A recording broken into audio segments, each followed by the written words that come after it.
जय हो सूर्यदेव की। दोस्तों गुड मॉर्निंग। सूर्यदेव ने प्यारे से दर्शन दे दिए हैं। सूर्यदेव की जय हो। सूर्यदेव की कृपा आप सभी पर बनी रहे। दोस्तों सूर्यदेव ने तो हमें अच्छे से दर्शन दे दिए हैं। अपनी लालिमा चारों तरफ अच्छे से फैला लिए हैं।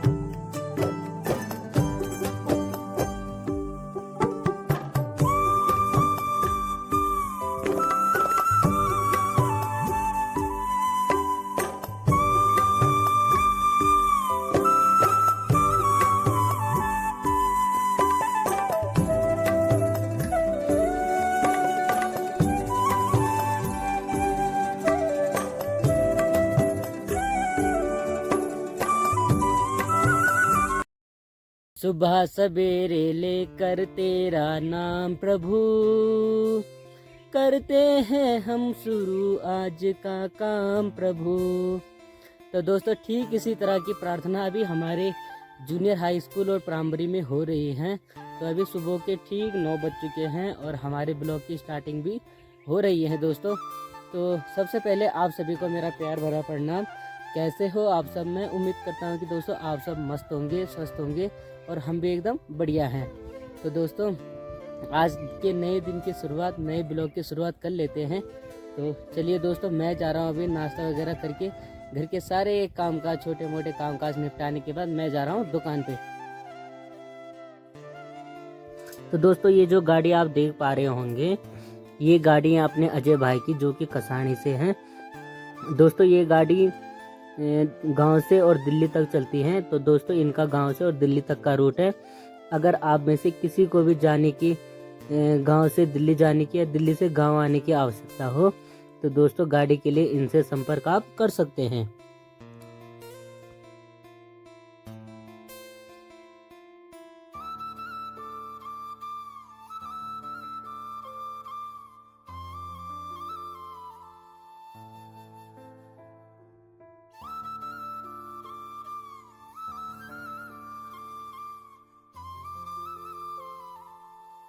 अभी ना दोस्तों ठीक दोपहर के 1 बज चुके हैं और हम जा रहे हैं लंच के लिए घर पे। तो दोस्तों घर के लिए जा रहे हैं, आधे रास्ते में रुके और यहाँ से देखिए कितना अच्छा दृश्य दिखाई देता है। और यहाँ पे बहुत तेज हवा चल रही है दोस्तों। और ये हवा अक्सर ना सर्दियों में ही ज़्यादा चलती है। गर्मियों के टाइम पे ये हवा तेज आती तो अच्छा था। यहाँ से अपना पूरा मार्केट कितना प्यारा लग रहा है। ये है मार्केट का पूरा दृश्य जो कि ऊपर से दिखाई दे रहा है। और यहाँ सीधे सामने कसानी गांव है और ये सीढ़ी नुमा खेत हमारे अभी दिख रहे हैं।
डीजे लगने की व्यवस्था भी हो चुकी है। न्यू ईयर आज ही है यहाँ पे है दादा?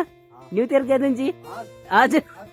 अभी अच्छा तो ये केवल जोक सपाट के लिए है। तो बाकी यहाँ पे भैया जी कर रहे हैं अपने डीजे की टेस्टिंग, क्योंकि काफ़ी दिन तक बंद थे।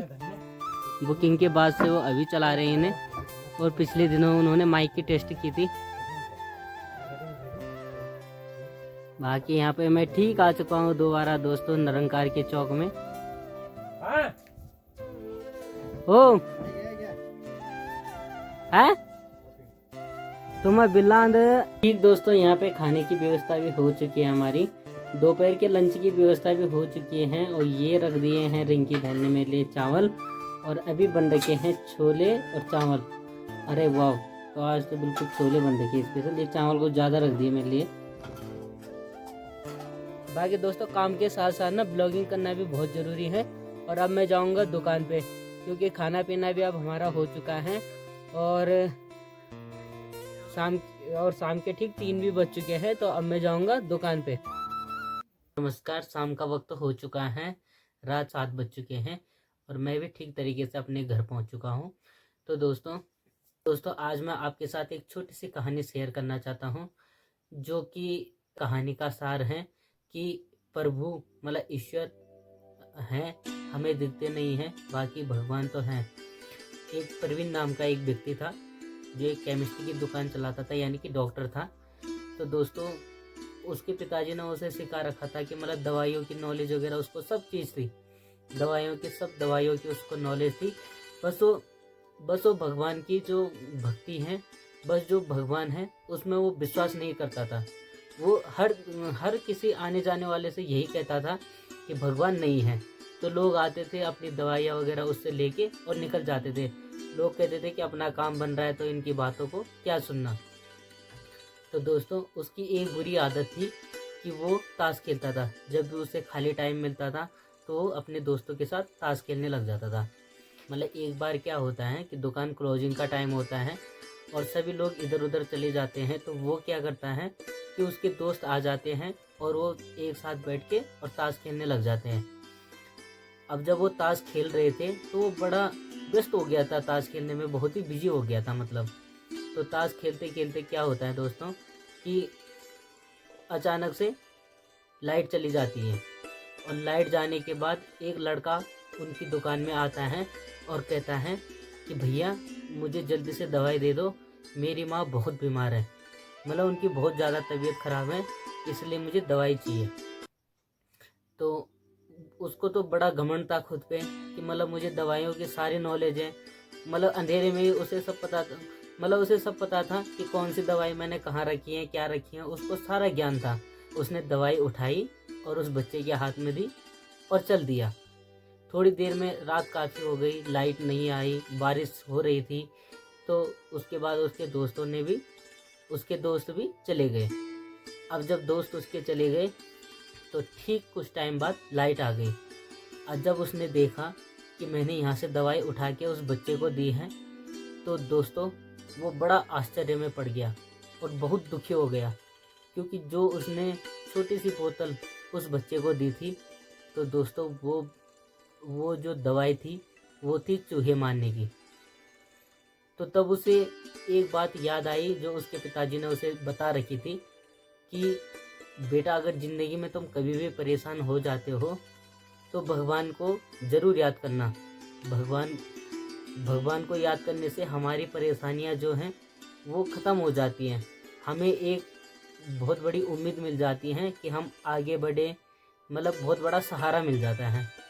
तो दोस्तों वो क्या करता है, दुकान के किसी कोने में वो देखता है कि भगवान श्री कृष्ण की मूर्ति है, जिसपे काफ़ी टाइम से, जब से उसके पिताजी एक्सपायर हुए, जब से उसके पिताजी ख़त्म हुए, उसके बाद से उस पर काफ़ी ज़्यादा धूल लगी हुई थी।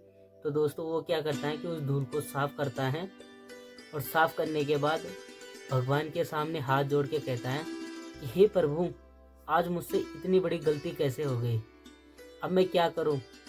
मतलब उसके पास कोई ऑप्शन नहीं था। उसने कहा कि वो बच्चा अपनी माँ को वो दवाई देगा, उसकी माँ मर जाएगी, और कल को लोग मुझे कहेंगे कि मतलब तुमने कैसी दवाई दी, मेरा इस इलाके में इतना नाम है, सम्मान है, मान सम्मान सब कुछ है, तो सब कुछ एकदम से ख़त्म हो जाएगा।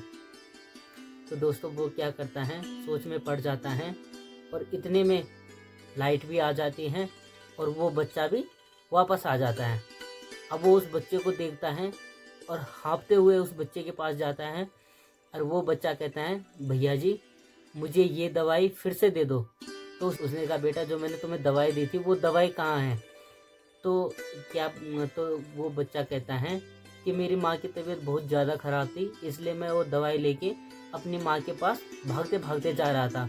अब भागते भागते जब मैं जा रहा था तो आंगन में काफ़ी ज़्यादा पानी होने के कारण मेरा पैर फिसला और वो दवाई नीचे गिरी और फूट गई और चारों तरफ फैल गई। तो वो बहुत खुश हुआ, जो डॉक्टर था वो बहुत खुश हुआ, परवीन नाम का जो व्यक्ति था वो बहुत खुश हुआ और दूसरी दवाई उठाई और उस बच्चे को दी और कहा, बेटा इस दवाई को मम्मी को दे देना। तो उस बच्चे ने कहा कि मेरे पास पैसे नहीं है। उसने कहा, मुझे पैसे की ज़रूरत नहीं है, बस तुम ये दवाई अपनी माँ को दे देना और उनका इलाज हो जाएगा और आगे भी तुम्हें किसी भी चीज़ की ज़रूरत पड़ेगी तो तुम मेरे पास ज़रूर आना।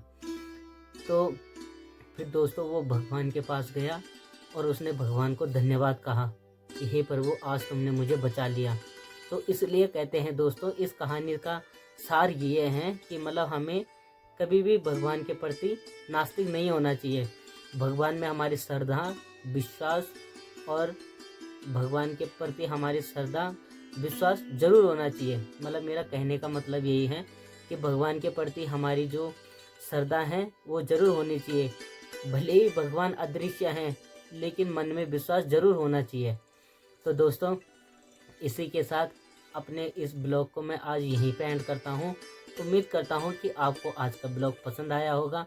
ब्लॉग पसंद आया है तो चैनल को सब्सक्राइब जरूर करें और दोस्तों आपका एक सब्सक्राइब, आपका एक लाइक हमें मोटिवेट करता है कि हम आगे फिर से वीडियो बनाएं। दोस्तों सब आपका ही सपोर्ट है कि जो मैं यहाँ तक भी पहुँच पाया हूँ, वरना मुझे कौन जानता था। तो बाकी दोस्तों आपसे अगले ब्लॉग में फिर से मुलाकात होगी, तब तक के लिए मुझे दीजिए इजाज़त। Bye bye.